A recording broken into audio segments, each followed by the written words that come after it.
Est-ce que le nouveau prix Nobel d'économie va dire enfin les termes? Non. Donc là, on va parler de Philippe Aghion. Je ne sais pas si je prononce bien, mais qu'importe. Donc, qui est le nouveau prix Nobel d'économie. Alors, on va voir tout simplement que certes, il est différent de Zuckman et Piketty, mais il lui manque un courage. Un courage qui lui permettrait de dire les termes. On va voir une rapide présentation. Donc, Philippe Aghion est un théoricien de la croissance endogène. C'est en fait une théorie qu'il a créée qui fait tout simplement, qui théorise l'importance de l'innovation à travers l'éducation qui pourrait permettre, je crois, de stimuler l'égalité des chances et pour qu'il y ait une vraie concurrence. Et donc une vraie concurrence, donc une vraie croissance. Voilà, c'est un cercle vertueux. Et bien sûr, il est opposé à la taxe du pitre Sucreman, avec l'autre Piketty qui est là avec Merluche et compagnie. Donc lui, il est le défenseur du capital productif, donc de l'investissement et de la mobilité sociale. Mais il y a un problème. Et le problème, c'est que lui, il est trop occupé à la stabilité politique. Il a été le conseiller de François Hollande. Donc, on pourrait dire que c'est un libéral, parce qu'il croit en l'innovation, l'investissement. Mais non, pas tant que ça. C'est un centriste. Mais comme on est dans une fenêtre d'Obertom qui est comme vraiment à gauche, mais il dit pas les termes, c'est dommage. Donc là, on va rapidement écouter un extrait d'une vidéo de Victor Ferry. Vous l'avez pris justement un extrait d'une interview sur LCI. On écoute ça. Tu dis n'importe quoi en fait, t'es un pitre de gauche. D'arrêter l'horloge, voilà, c'est ce qu'on a fait là. Et donc, si vous voulez, c'est un argument d'économie politique, et je pense qu'il fallait faire baisser la cocotte minute. Je pense qu'on était au bord d'une explosion, que je ne voulais pas, parce qu'après on ne savait pas ce qui allait se passer. Et je pense que Sébastien Lecornu a pris une décision très responsable de faire ce pas-là pour apaiser. Vous avez vu que les spreads, je crois que les taux d'intérêt se mettent à rebaisser. Je crois on voyait bien qu'il fallait faire rebaisser la cocotte minute. Bon, il parle d'économie politique, mais le rôle d'un économiste, c'est quand même voir, les troubles, les symptômes, de mettre un médicament pour éviter la prolifération des virus. Les virus, c'est une trop grande dépense publique, une trop grande dette qui augmente, et lui, il parle de faire baisser la cocotte minute, mais c'est du court terme. C'est court-termiste. Je rejoins ce que dit Victor Ferry, même si lui, je pense qu'il est moins pire. Mais il y a un problème, c'est qu'il manque un courage politique pour dire les termes. Parce qu'il veut pas froisser ses amis, etc. Mais cette prudence, on va voir plus tard que c'est pas du pragmatisme en fait. Donc, comme j'ai dit, c'est une sorte de pragmatisme et un immobilisme, je dirais même. Voilà, entre prudence et absence de vision. Adaptation permanente, recherche du compromis, peur du déséquilibre. Le truc, c'est qu'il vaudrait mieux avoir un bon coup de pied dans la fourmilière pour qu'il y ait une création. Pour qu'il y ait, je sais pas, une sorte de remise en cause, puis une révélation christique. Je ne sais point, on verra bien. Donc voilà, c'est une confusion entre réalisme politique et arrangement politique. Et il y a une position sur la réforme des retraites qui est, franchement, ça n'est pas exceptionnel. Le problème, c'est qu'il neutralise, oui, la décision au nom d'une stabilité. Mais le problème, c'est que peut-être qu'il fait partie d'une sorte de libéral-démocrate, ce genre de mouvement.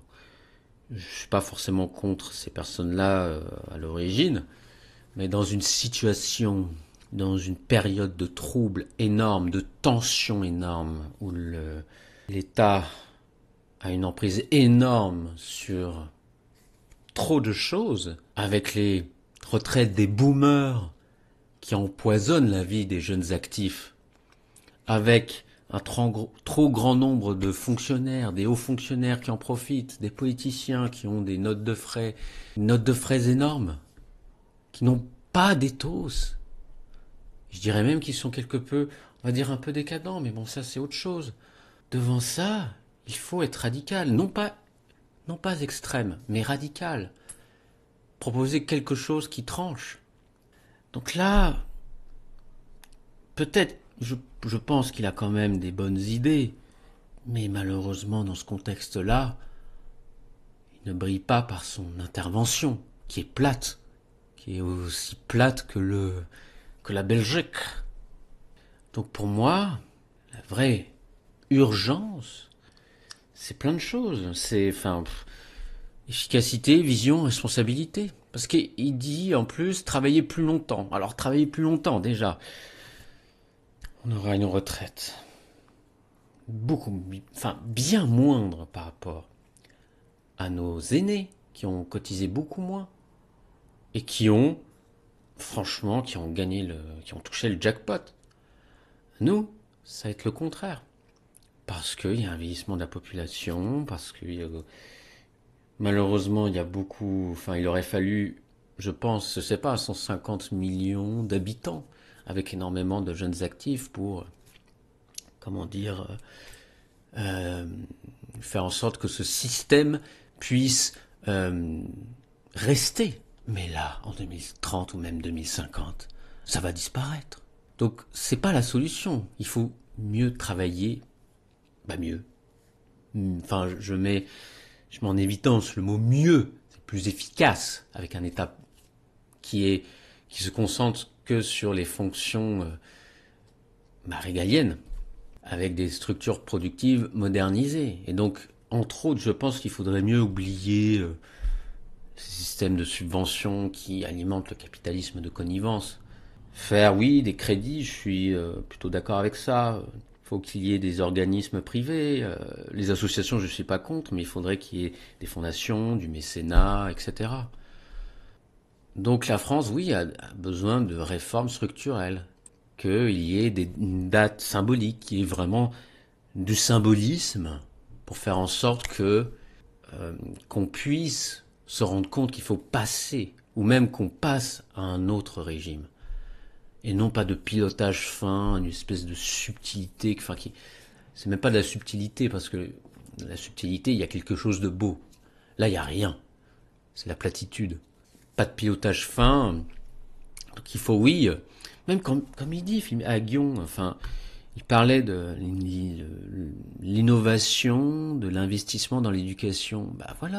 Investir dans l'éducation, productivité.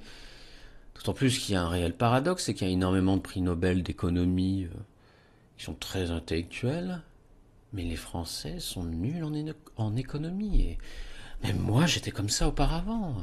Comme quoi, la rédemption, le fait que l'humain est perfectible, c'est dans nos gènes. Et le christianisme l'a bien vu. Et l'économiste du futur ne doit pas craindre la réforme, mais préparer le pays à l'après. Donc, ce qui manque à Guillaume, ce n'est pas l'intelligence, mais le courage du long terme, la volonté de transformer plutôt que d'aménager. Mais oui. Donc là, c'est simplement, c'est pas le seul, mais il fait partie d'un groupe de personnes qui ne veut pas faire de vagues, qui est vraiment sur la politique de la langue de bois. Le truc, c'est qu'il faut une vision long terme, radicale. Et surtout, je rajouterais tout simplement que il faut, pour ce genre de choses, attendre moins de l'État. Continuez, si vous le faites toujours, d'investir. Investissez en bourse, en immobilier, en crypto. Parce que c'est là, en fait, que va être la solution pour permettre de s'émanciper et d'être de plus en plus autonome. Et là, c'est vraiment, c'est n'importe quoi. Donc, continuez d'évoluer. N'écoutez pas ce genre de personnes. Voilà, écoutez, c'est tout pour moi. Donc n'hésitez pas à aimer cette vidéo, à laisser un commentaire, à enclencher la cloche de notification. J'ai donc un lien GoMoning qui permet donc de miner du Bitcoin. J'ai un lien Moning qui permet de synchroniser vos portefeuilles, un lien Realty qui permet d'investir dans l'immobilier grâce aux cryptoactifs. Voilà, c'était la chaîne Finance Scénique. Je vous souhaite une bonne journée. Ciao.